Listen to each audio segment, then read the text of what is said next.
Actually, as my first question, can you please tell us about your journey in the UX design and what initially sparked your interest in this field? Yeah, of course. Thank you for having me. But just to start off with that, I wanted to talk about a little bit that my journey into UX design kind of started back in college when I had a concentration in neuroscience. It allowed me to take some psych classes, and that really introduced me to a lot of new psychology concepts. And I've always, kind of been intrigued by human behavior and how people use that to interact with technology. So as I dug a little bit deeper, I stumbled upon UX design, and the more I researched like the profession, the more I wanted to get into the industry. And so the idea of using design to solve problems and make people's lives easier just really clicked for me. Okay, thank you.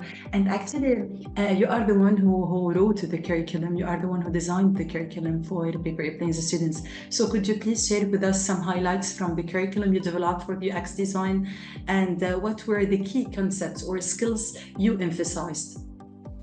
Mm-hmm.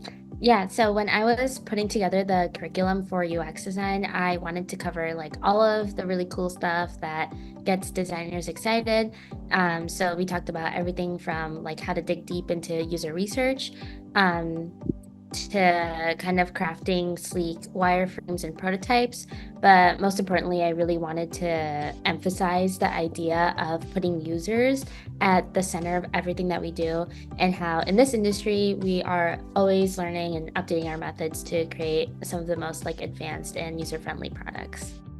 Actually, I might know the answer of this upcoming question, but for those who are listening, can you describe a typical weekly session you had with the students? What activities or discussions did you find most effective in facilitating learning? Mm-hmm.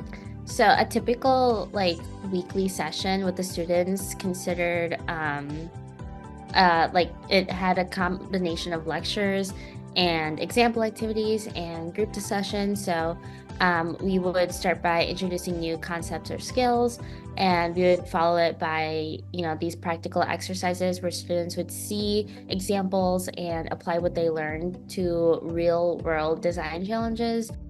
If you would like to share, once you work with any work or anything, then each one has his own personal aims or objectives. So reflecting on your time volunteering with Big Great Plains, how do you feel it has contributed to your personal and professional growth?